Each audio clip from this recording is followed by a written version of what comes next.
the show, and I'm dressed like a fucking ranger. What's up, people? How's it going? We're here again. Rightly in this. It's Black and White Fright. It is the first time. It is the first episode of Black and White Fright. All black and white movies through November. You know, I started over on TikTok. Now we're finally here for the pod. And we are here to talk about... Yes. You know it. You love it. Village of the Damned. Village of Rob Van Damned.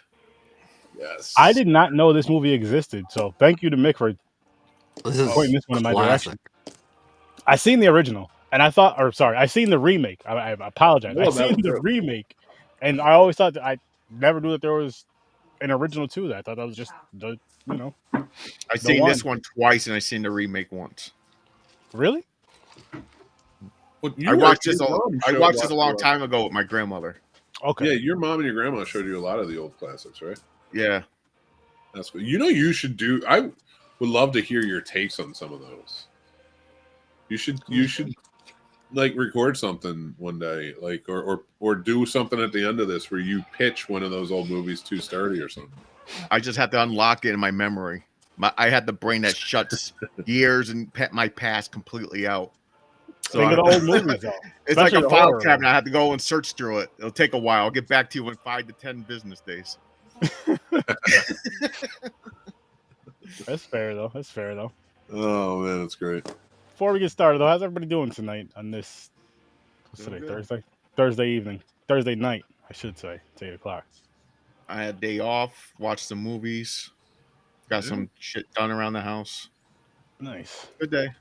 Did a lot of work today. More than I wanted to. Hey. But you got a lot done.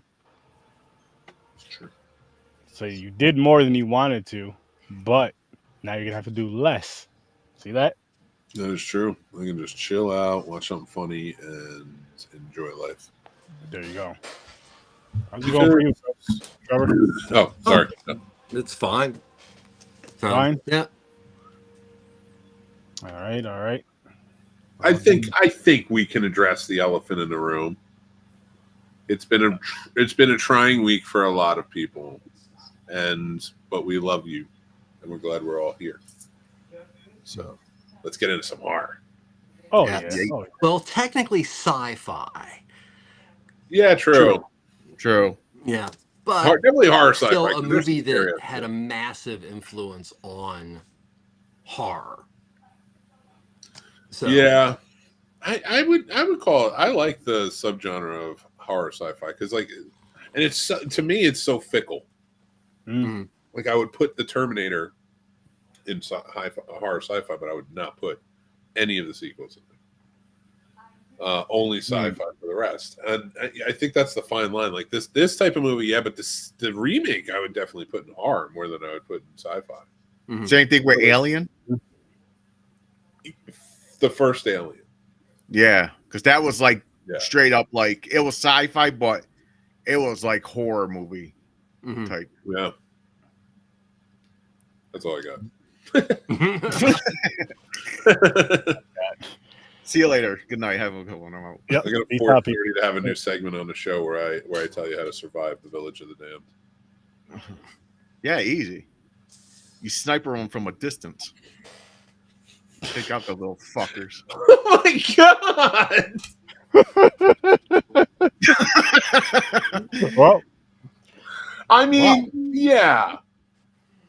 Nah, dude, that's way more. There was only 5 of them. Fuck that. And then you know they all jumped onto one guy and concentrated. They only can kill one person at a time. There's 66.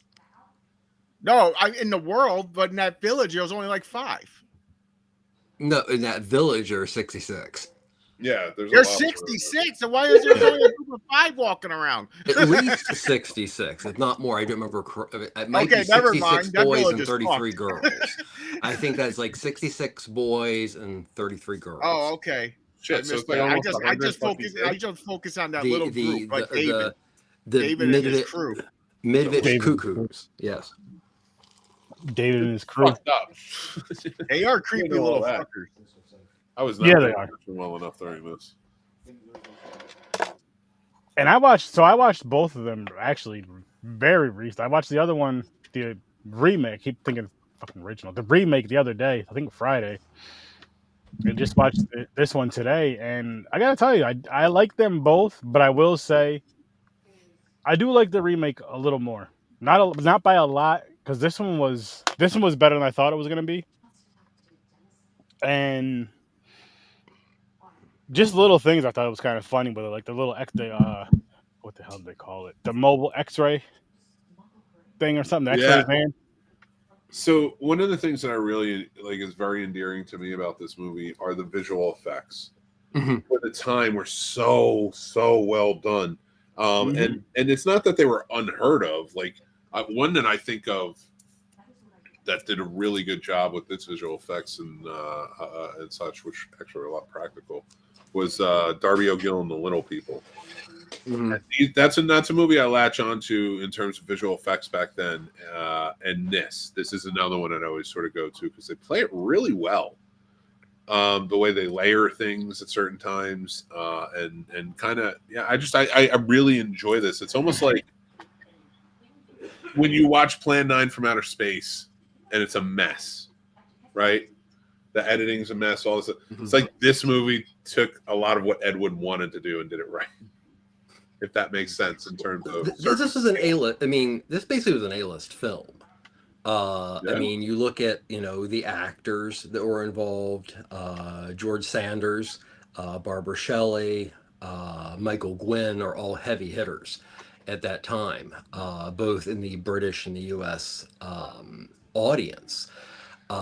This was a very popular short novella called The Midwich Cuckoos. And it was... Now, I haven't seen the Carpenter version, which I feel horrible I couldn't get time to do it. But I'm not going to be one of those people that say there are elements I do prefer to the novella, but they're very small because the adaptation is so close to the novel. It definitely, this is far from B-movie territory. Especially, I didn't mean it like that. I was trying to. I didn't associate it well because I started rambling there. So don't hold me to that. I know I look like an idiot, but I promise you. No, I'm speaking to everybody else. I promise you, I had a point. I just did not hit it. I'm sorry, I interrupted you. No, you're good. You're good. You're good. No, I didn't convey it well. You didn't interrupt me. You're good. My apologies. I interrupted you. I apologize. I will shut up now. Well, it's funny that I know I look like an idiot, but I know what I'm talking about. I didn't mean that towards Trevor either. I meant that towards the audience. Oh, listen. It had nothing to do with Trevor. With my whole because I meant somebody signing in from a couple of weeks ago. That wasn't towards Trevor either. That was towards the movie. That was towards the damn movie. Yeah, no, but you're 100% right. That the way this movie is filmed, like that's why I was saying, like comparing it to the lower budget that would sort of hold similar premises. In a way, like this is a well-written script, so yeah, it hits on all cylinders, like you were saying. I just comparing it to ideas from, like, it feels like there were some ideas that were maybe taken from a lot of those B movies, for this, in terms of the horror and sci-fi, in conveying certain things. So I need to take this hat off because I look like you. That joke did not land. And I agree with you 100% there, Mick. And it's very interesting when you look at sci-fi as it develops in the time of the beginning of the Cold War, and post Hiroshima and Nagasaki. You have a lot of science fiction films that are creatures that are like mantises or tarantulas, or they're invading, and science does have a certain element to do with it, but it's almost always blatant propaganda in which, don't worry, the military will have your back, no matter what, we're gonna. And some of this, this, it's not good to generalize because you can always find many, that don't. But a lot of the British sci-fi Day of the Triffids, Village of the Damned, the Quartermass films. Um, there's a whole list. So there's this weird difference in the fact that it is more of a fear of the idea of being. I mean, number one, I think this film hit very much in the novella hit very much because in itself it's fear of colonization from the country that colonized the most people in the world, and at this time was also losing a lot of its colonies. So just that in itself, which is a very small element of the theme, I think makes this film and a lot of British science fiction films very different than their US counterparts. This is also a very interesting film in the fact that it is a science fiction film that is also a body horror. The novella does a much better job building up Athea as a strong character. She actually has a meeting in the novella with all of the women who have been impregnated after. Well, before we say, so the film and the book start out with this 2 mile radius around the town of Midwich that suddenly just goes blank. Like nobody can get into it. Telephone lines are down. It's like it doesn't exist. And those people who try to get in don't come back out. It isn't until actually the Alan character, by mistake, discovers that at that point in time, if you cross the line, you automatically became you went unconscious. So you start the film with this, okay, we don't know what it is. And that in itself is a very scary thing about this film. And you have to look at the audience the film was made for. It's you wake up and you're the women in the town are impregnated.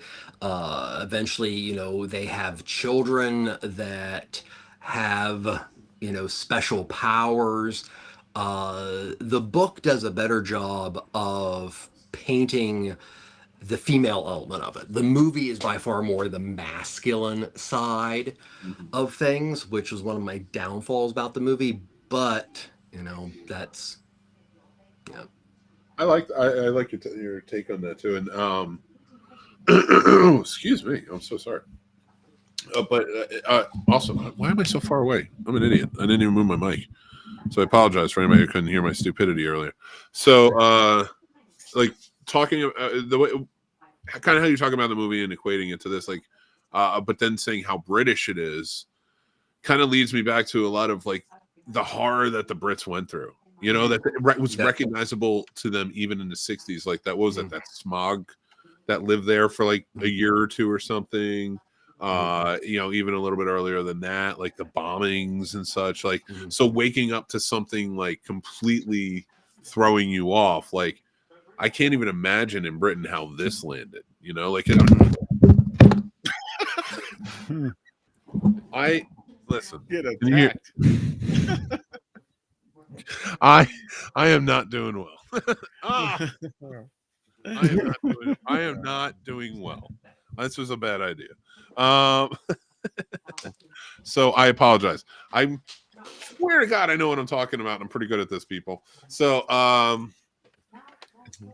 can't even imagine for the time 1960, this movie coming out and having that aspect of like waking up and it's just like, what is going on? That had to land so well in Britain.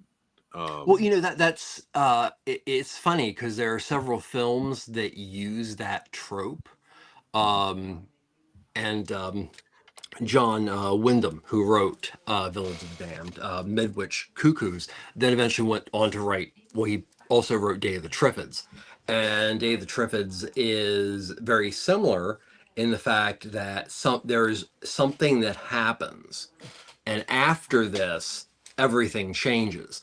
And in Triffids, it is a sudden like meteor shower that they assume the entire world can see, and yes, probably the entire world can see. Everybody who looked at the meteor shower at all wake up the next day blind. So you have a majority of your population that are blind, and only random people who can function. The film also is about these, and novel is about these creatures called Triffids that, in the movie they're more of like, invaders, but they're just this weird species of plant that suddenly start to, bloom and then start killing people. And basically a lot of that is not a big problem because most of the people are blind. So, and then you look at a film like The Earth Dies Screaming. That's another one where it's like everything's fine and then boom, there's an invasion, and a huge part of the country is also out. So it's a trope in several of them. But I would actually hard argue that this is one of the first movies to really help build that trope, because American movies still, even after this movie, because even when you watch the remake, there still has to be this. American movies can never just fucking cut into. It's almost like we always have to have the build up. Like we always have to have this mystery. We like, what's a good Jaws is a good example of that. Like, like it's, like little things keep happening here and they have to build up to what they're dealing with. That's why I like this movie. And I think this helped build a lot of tropes, because I can't think of too much before this that exists. But I can think of, like, look at Netflix has a whole thing about like this, like, was it the Bird Box and, all this other stuff where like something people wake up into all of a sudden. What's the alien one with the alien one? The one where they can't talk or make any sounds. Oh, Quiet Place? Oh, Quiet Place. I would put that in 28 Days Later did the same thing pretty much. Yeah. So I mean, I would put these in like that sort of category where it's like, well, no, 28 Days Later, the only thing I'll say about that, like, I would say the sequel more so, because the first one, he's still like, it kicks off like it's happened, but he still has to like solve the mystery and like get to places before he figures out there's zombies, rage zombies everywhere, which I love. I still love that movie, but like it still is like, I like this. I like where it's like, man, you go to work one day and it just like shit starts. Out of nowhere. It really feels like this is one of the original movies to do that effectively. Was that one movie where people wake up, they were just walking and all of a sudden people are just like falling from the sky? Happening. Don't bring that one up. We don't have to talk about that. That's why I couldn't remember it, because it wasn't that good of a movie. But it was the same situation. It's like something just happens, and you're like, "What the fuck?" It was a cool. You ever see The Vanishing on 7th Street? Yes. No. There's a cool shot in that, because like it's just people vanish, like when it's almost like a rapture, like just people just vanish, right? And so it's about the people who are kind of left over. Hayden Christensen stars in this, and when I saw this is the first movie I saw. I was like, this motherfucker can act. I was like, screw Star Wars, like this dude can act. That was George Lucas all the way. Because then I saw Life as a House, and it's just like, poof, he could act as a kid too. So long story short, to not talk about the movie that we're talking about, yeah, never mind. Let's just talk about Village of the Damned. I don't want to go off on tangents tonight. Stop getting me all riled. I was wondering where this tangent was going. I do, but I don't want to go there now. I want to talk about it kind of ties into how this is, in a sense. No, I was definitely going a different route. It tied into the themes. Well, yeah, the themes of the film. But it doesn't really, like, there are some dots I'm connecting, and I feel stupid about it, so I'm just gonna leave it. I don't want to like push theories and shit like that. So he doesn't want to push his agenda on us. So another symbolism I noticed anybody right now. Another symbolism I noticed in this movie is, you notice the kids are all blonde, white. Yep. What that means? Bad kids. Yeah, you had to do it. You had to do it, James. Oh shit! I should have called myself sturdy minus color tonight. Why did you have to fucking? Then they had like the military blow up a village already with them in it. So I'm like, okay, there's the military, there's white blondes, like the Germans. You know? Oh, that was actually very interesting. You brought up about that. One of the things that really first like gets you in the fact that this is definitely a science fiction film is when they discuss the fact that this kind of thing has been happening and kept quiet because it's been very small, and it automatically really froze your headspace once they especially start referring to things like figuring out they have a hive mind, that it is an invasion narrative. So it's not what it's most famous for, which is being the quintessential first killer kid film or kids film, is that it's a very smart science fiction film that is really focused on this small town and how it reacts to things that it has no control of and no understanding, and it can't so Yeah. there's probably a point there, but I have no idea. There's probably a point there, but A scene I was shocked in this movie though, just because it's from the 60s, I couldn't remember. I was like, oh shit, they did this back then? It's the scene where the kid made the guy shoot himself. I was like, damn. I was like, okay. They crossed the line. They did that shit in the film? Okay. They didn't show it though. No, they did not show it, but I just didn't remember watching an old movie like that. And I'm surprised that got by. That might have been something that in the original, like this theatrical cut, might not have been in there as completely. Oh, okay. That was for the time period, and also British film. That was pretty intense. Yeah. What I know is that the fact that this movie's pretty fucking dark. They want to drop a nuclear bomb. It's dark, yeah. They want to drop it right in front of them too. They look at them, they make them like go into like a daze. They kill the person, then the other people snap out of it and they go, oh shit. And the kids just look at them like, okay, let's go. And they start walking down the street. Yeah, but like Russia, that's cold.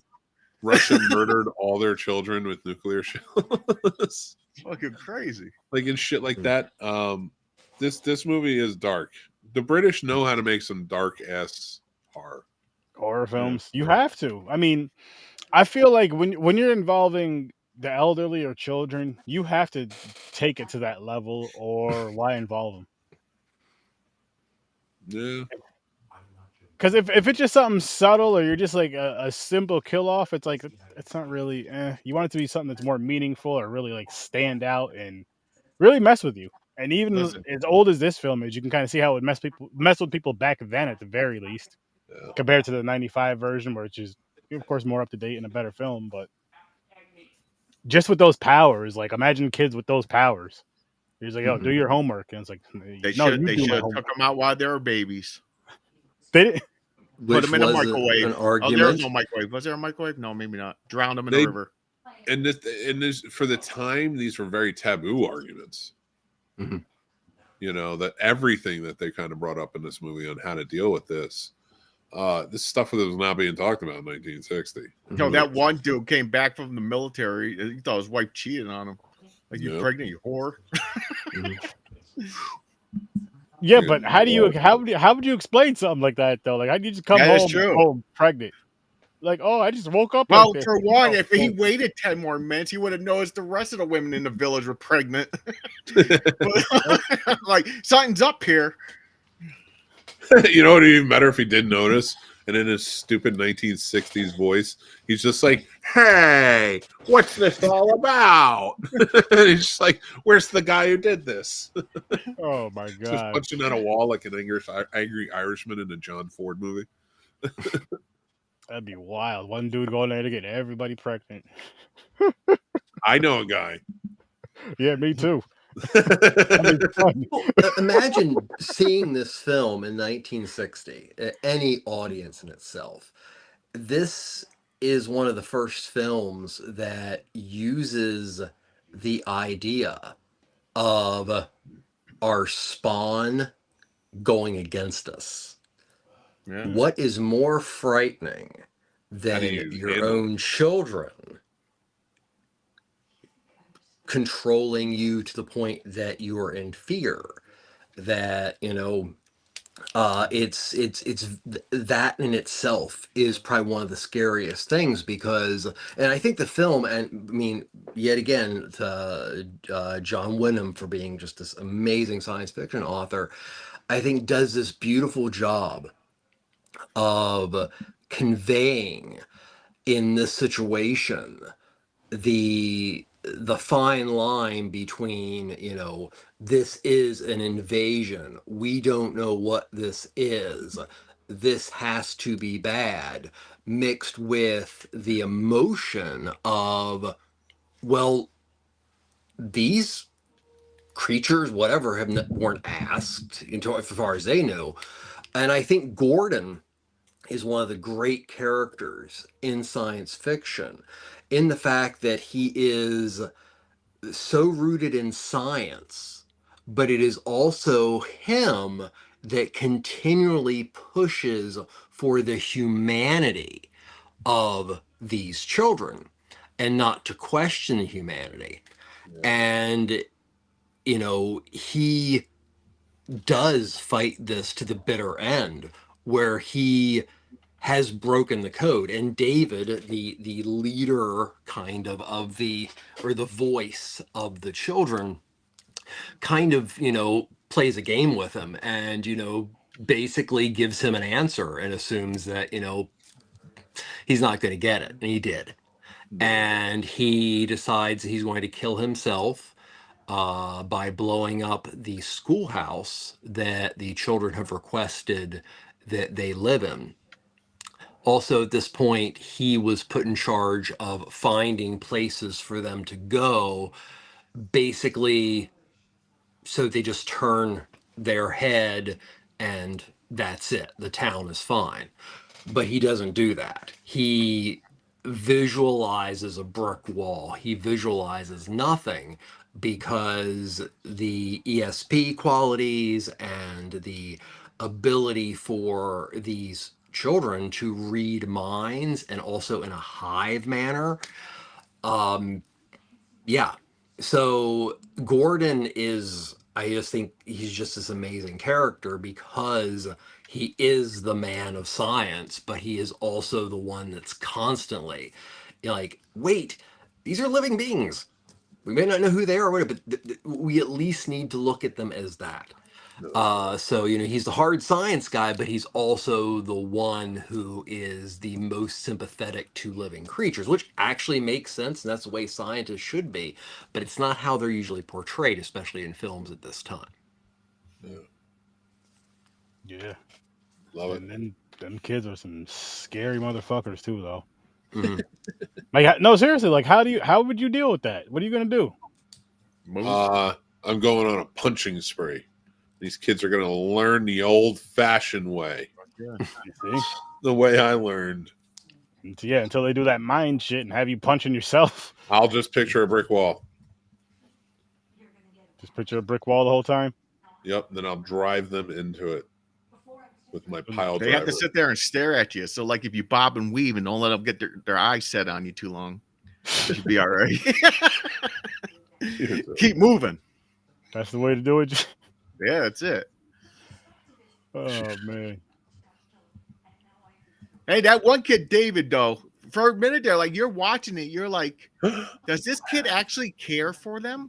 Because he acted a little bit different than the rest. Oh, wonderful. David? Yeah. I thought there was a reason for that. I can't remember what it was though. I know he was like, it seemed like he was the leader, but they all supposed to have like no emotion. But some reason he still felt like he was like, that's why he trusted his father. He like went to him. It's like he let them get away with it a little bit more. Well, like also the fact that he is the one showing the most humanity, and he's done it enough. And of course, this being a hive mind, although in the book, it's a 2-hive mind because all the boys think for themselves and all the girls think for themselves. But he is the only, see, this is the thing.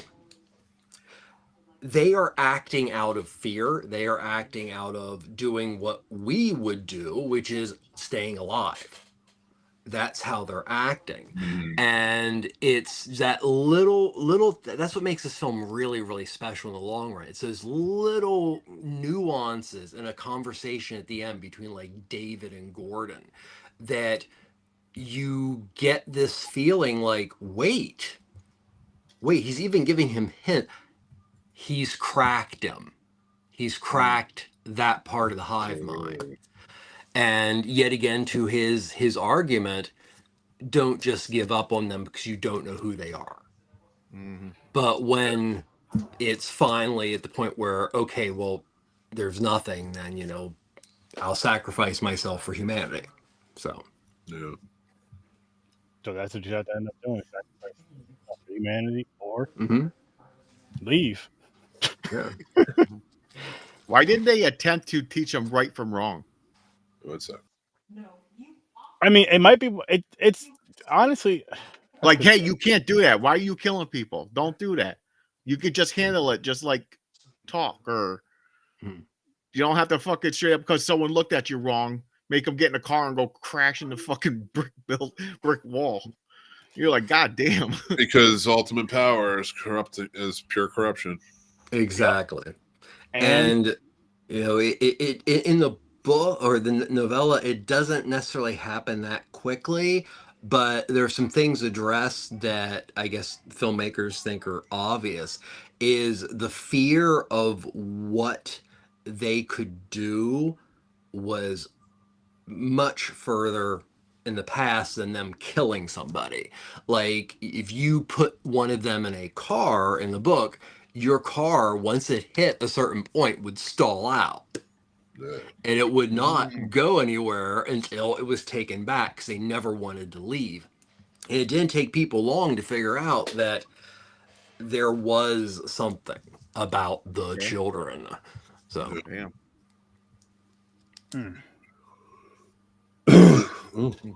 Shit, I feel like the damn Children of the Corn should have had these damn powers. It'd have made it a better franchise. You want to hear a fun story? Really cared for that movie. What were you saying?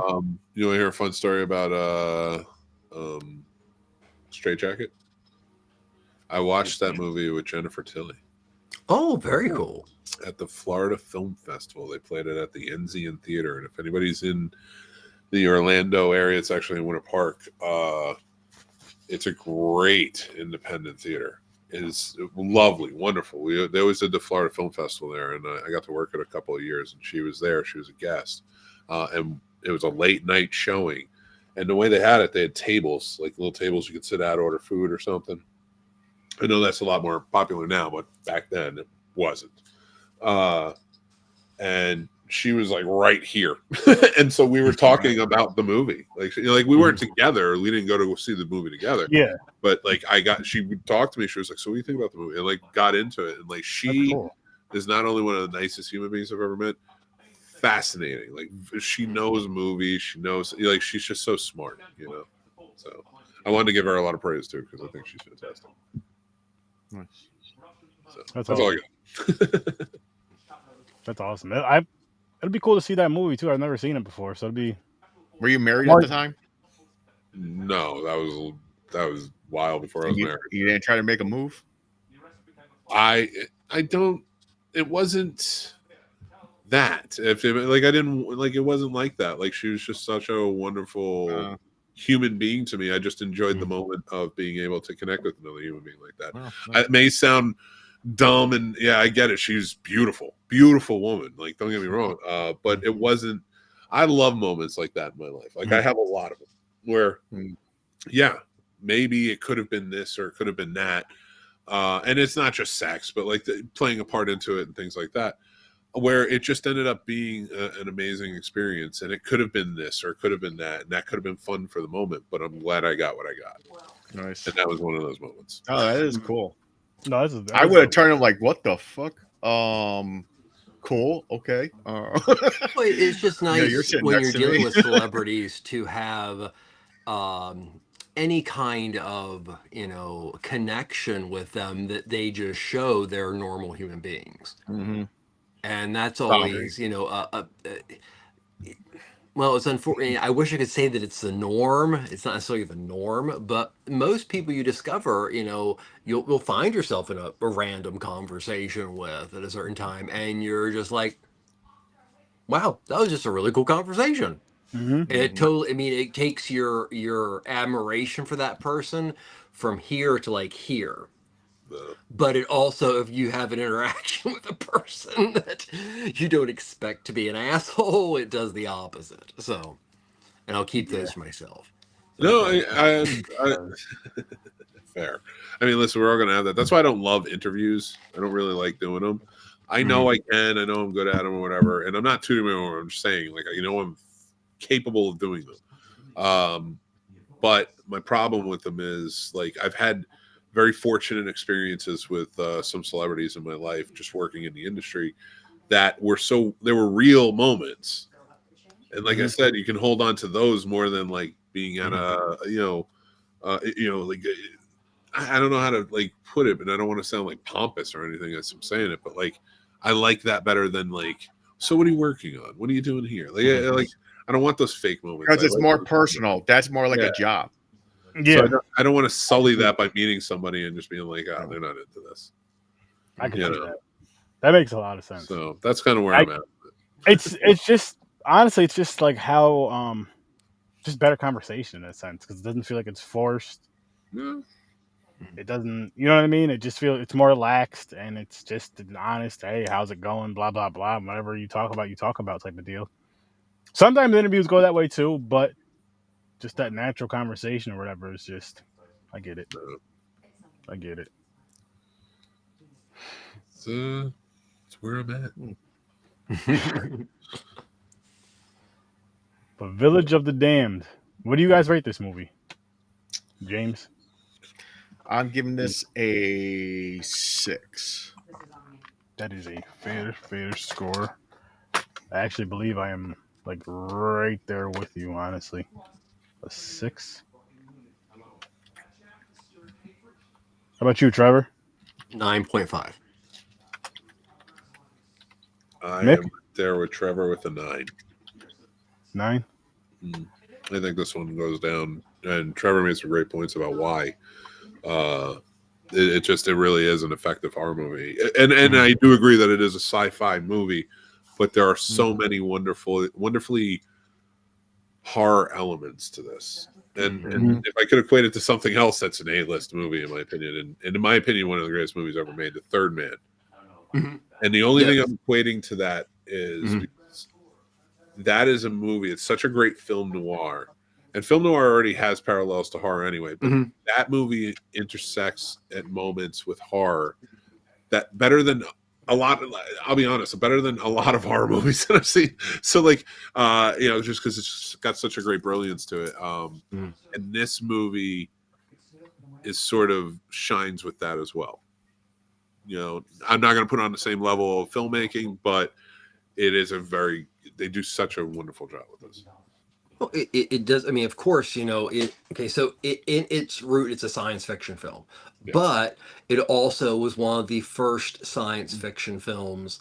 And yet again, I said it's very different. It's not the, exception to the rule, because there are American examples, but it's one of the first times that science fiction is presented in a way that it's also supposed to give you certain levels of personal dread. Like a lot of science fiction is, either nuke or Red Scare influenced, and it's usually this is a invader from Mars, and of course that's an allegory for communism and all that kind of stuff. This is a film that really goes after things like control of one's own body. That's a major thing that it touches upon.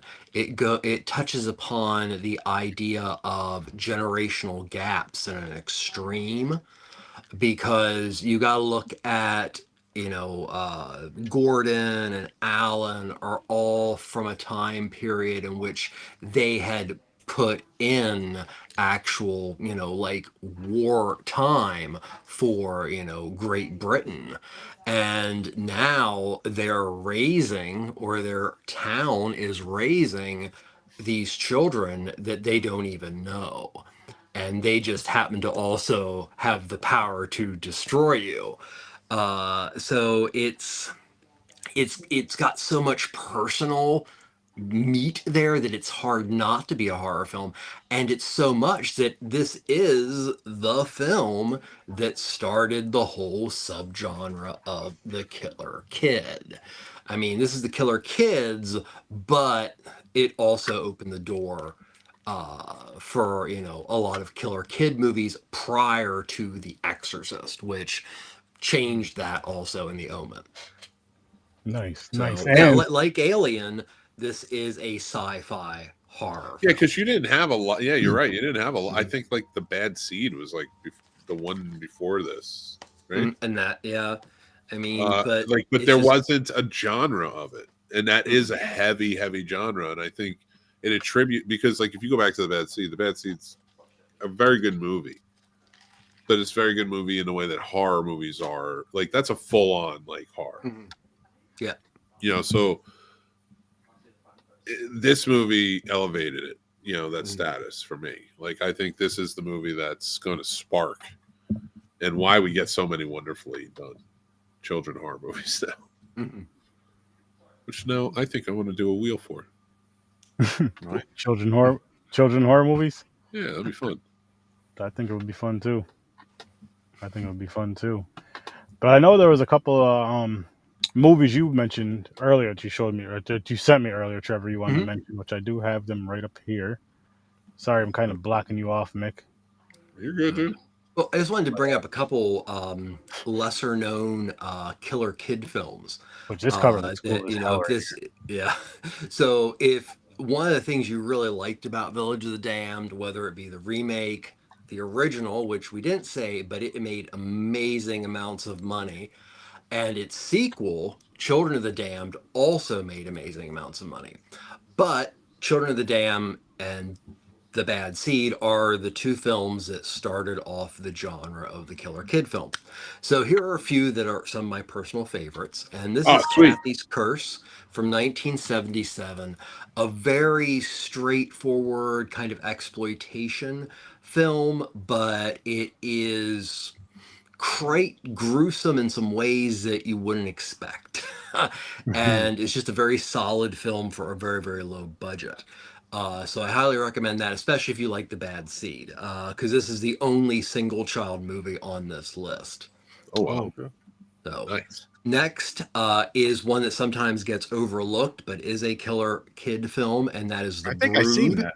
Yeah, this is one of David Cronenberg's greatest films. Oliver Reed is in the film. This film actually has some connection to Village of the Damned in the fact that the children are being produced through some kind of potentially protogenesis, or it's not a typical birth. And these children are manifestations of their mother's trauma, and also a lot of hoopla that has been put into her head. This is a very scary film in the way Village of the Damned is, because the children are also virtually faceless. They're just children. That's a gnarly movie. Cold. Yeah, so excellent film no matter what. If you're into body horror, killer kid films, Canadian cinema, The Brood is a must. Love it. Nice. Now, this is one that is rather hard to watch, but it's very, very well done. And it's Quien Puede Matar un Niño, or Could We Kill a Child? And this is a Spanish film that is about this couple that goes to an island and things seem strange. And they get stranger and stranger until they understand that the children have virtually killed everyone on the island and they are next. Highly recommend that film. From the year I was born, 1976. Yeah. Oh, I've seen that movie with a couple Amazing film. Yep. That is a brutal freaking movie, man. It is brutal as fuck. Oh, Sturdy, you got to add that to your list. Good call, Trevor. That's a fucking winner, dude. Wow. Yeah, I may. I mean, gotta. They all are, of course. And I didn't mean to interrupt you, and I apologize, but That's a great movie. I gotta see my theme of like what I have going on, what I have planned out for 2020. What's next year? 2025. How about you get a little bit flexible? But for some I will, but for some they're gonna be locked in. Rated children. Yeah. So The Children is a guilty pleasure. It is sleazy as fuck. Came out in 1980. The effects are horrible, but it is one of those films that even though it's extremely low budget and there's this wonderful sense of dread, and there's this really bizarre thing in which the parents, like, if they touch their children, they like burn alive. And it's just really surreal and bizarre, but it's one of those super indie 1980s films that has so much heart in all the wrong ways that I can't not give it some kind of push. Jesus. I love it. No kid touching in that movie. Yeah. And then the final one I want to point out is called Devil Times 5, or sometimes called People Toys. This was made in 1974. I have to say, if you're looking for a killer kid film that is smart as fuck, this is the film. It's 5 kids that end up getting out of a small bus from an insane asylum, and they just literally go about entering a town and living what they think mentally they should and shouldn't be able to do. And it's dark, it's slightly gruesome, but also it makes some very interesting social commentary. And that is, in my opinion, the most amazing aspect of independent horror is its ability to take social, political sides or concepts and use horror as a way of covering up what in most people's minds has to be obvious. I mean, greats like George Romero and stuff like that, have to be pointed out for doing that. A lot of killer children's films, there's already that subtext of, generational fear, and also, fear of growing older, and, so yeah, there's an amazing amount of subtext in that subgenre, but these are some films that I highly recommend. And yet again, as Mick said, How Could I Kill a Child, or How Could You Kill a Child, is probably one of the most grueling, but also it's beautifully made. Well, I'll say this, like, I looked at the IMDb because I'm definitely gonna check this movie out. Thank you. And yeah, Devil Times 5, but just so if anybody's looking for it as well, there's like 3 other titles just on the first page. So it's People Toys, yeah. The Horrible House on the Hill, and I guess a foreign title is Acoso Mortal.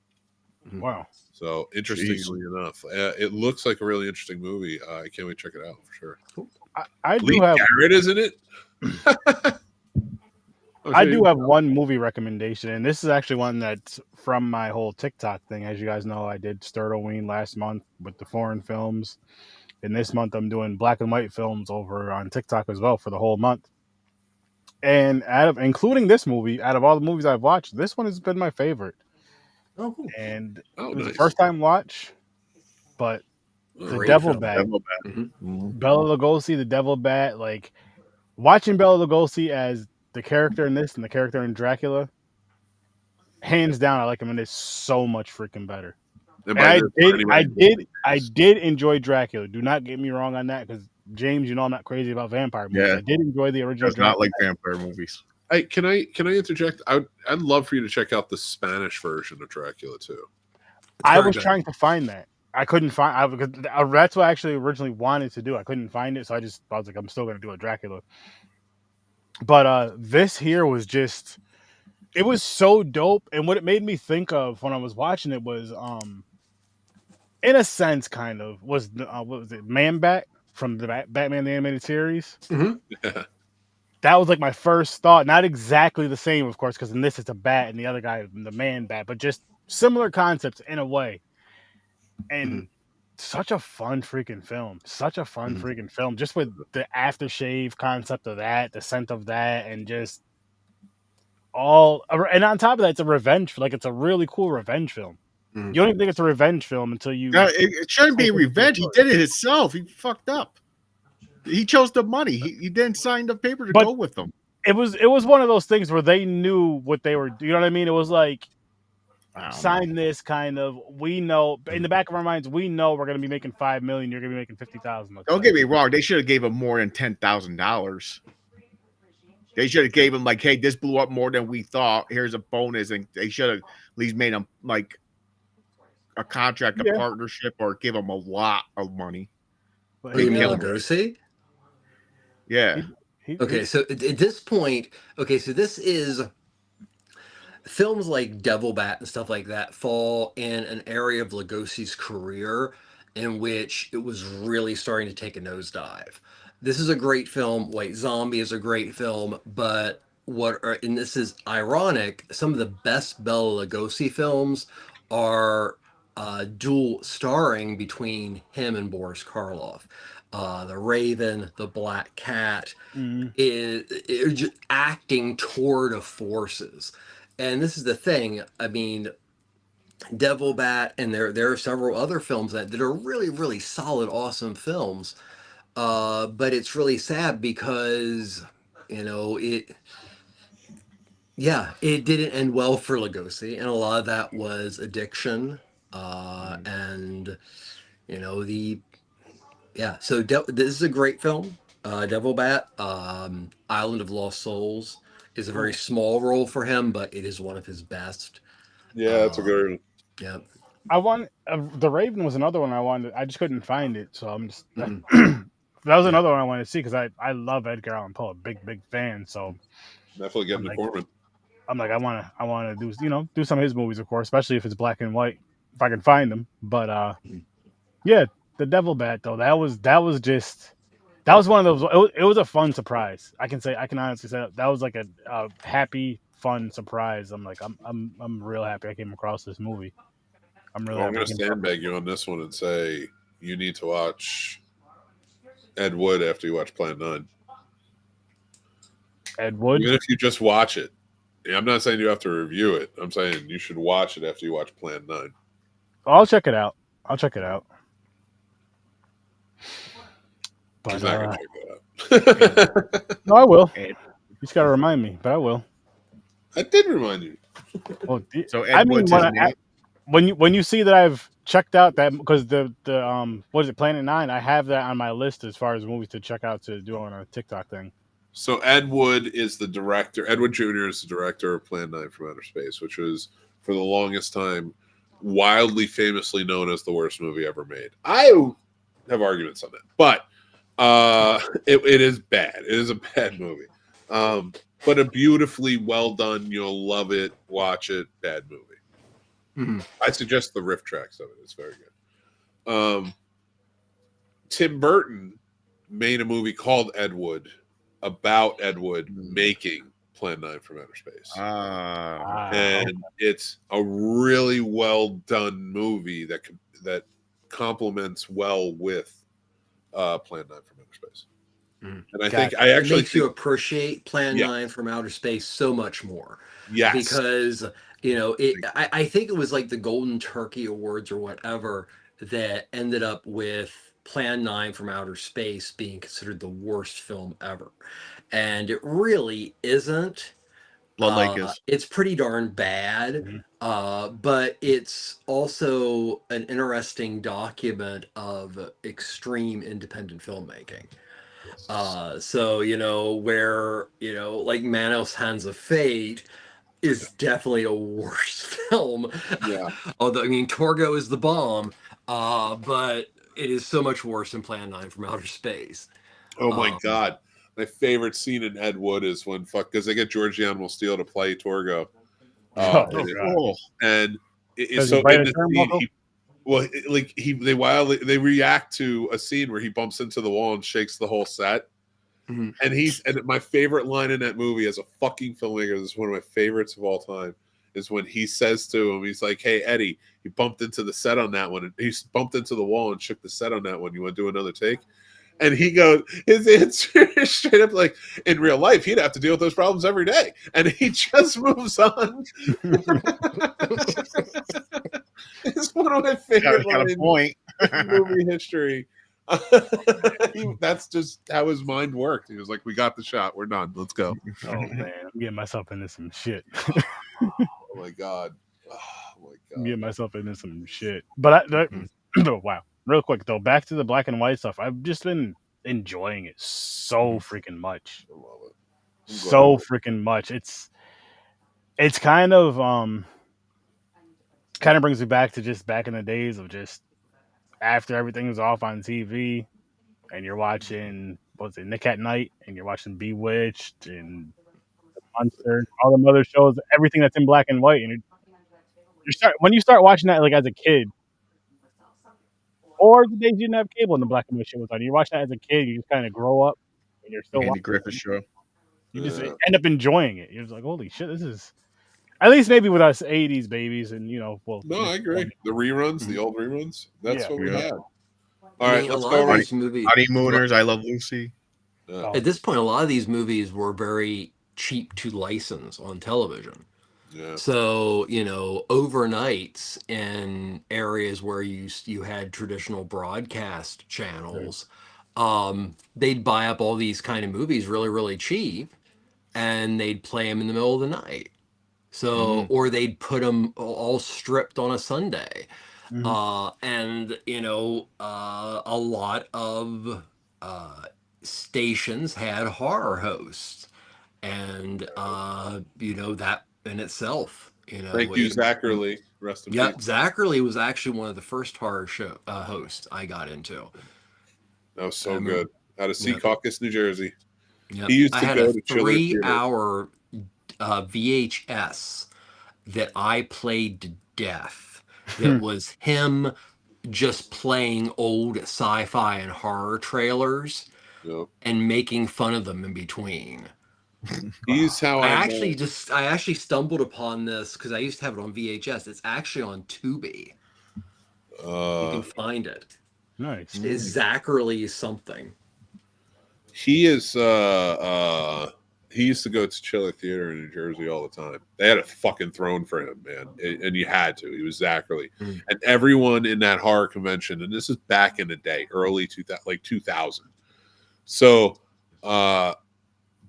and everyone knew like that's the respect and where that came from. And Zachary was the first person you saw when you walked in that door up until he died.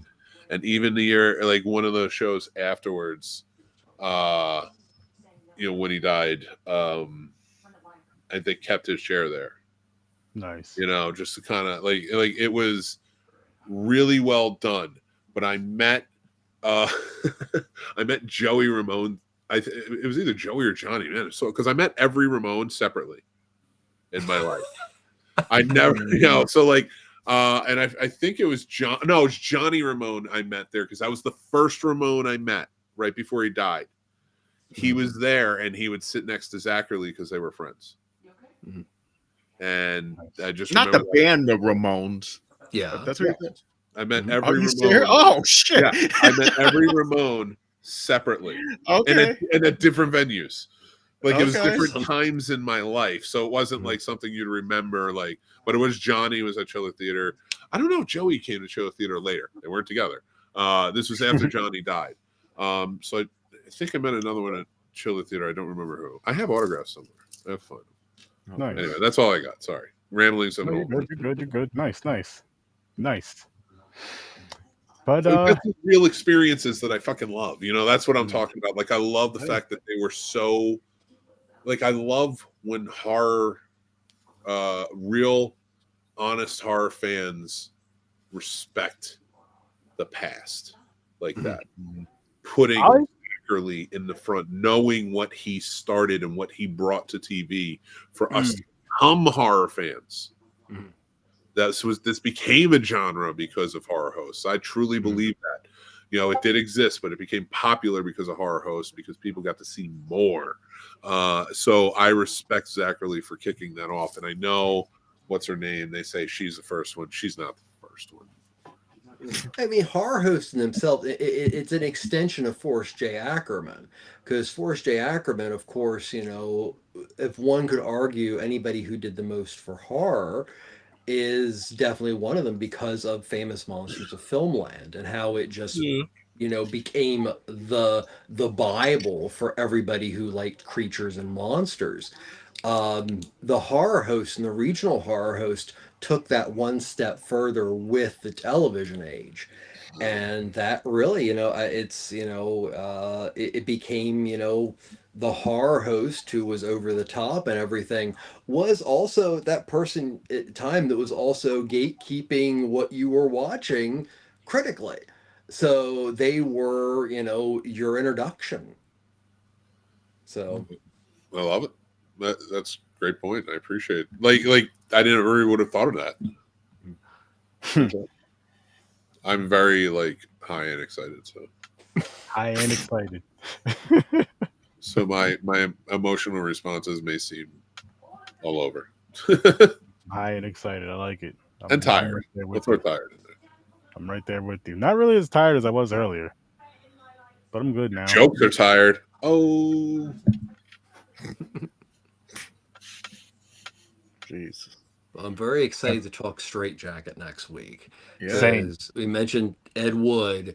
William Castle is a very fascinating filmmaker, and I think we'd even discussed Matinee on here. Matinee is kind of the expanded version of what if they made a William Castle movie.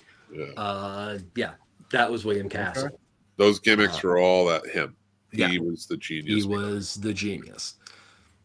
And there's a great documentary about him that I think everybody should check out, which, ironically, I saw for the first time at the Florida Film Festival. I believe it was the one where I saw Straight Jacket. So that's irony right there. There's a connection for you. I connected to that.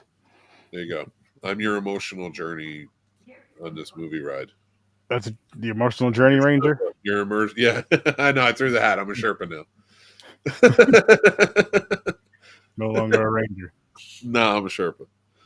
I have a llama. But you're still Ranger Mick. I do it to see who will laugh. He's still Ranger Mick to us, though, people. He's still Ranger Mick to us. And with that said, we are going to get out of here. All of our links are in the description. You can check Ranger Mick out over on the Scene Snobs. You can check Uncle T out, our foreign correspondent, Ambassador Media, James and I over on the Popcorn and Pints. And you can check us out right here every Thursday at 8 o'clock Eastern Time through the month of November, doing some black and white stuff. And next week, Straight Jacket. You have yours on. You got mine. I lost it. I'm telling you, I lost it.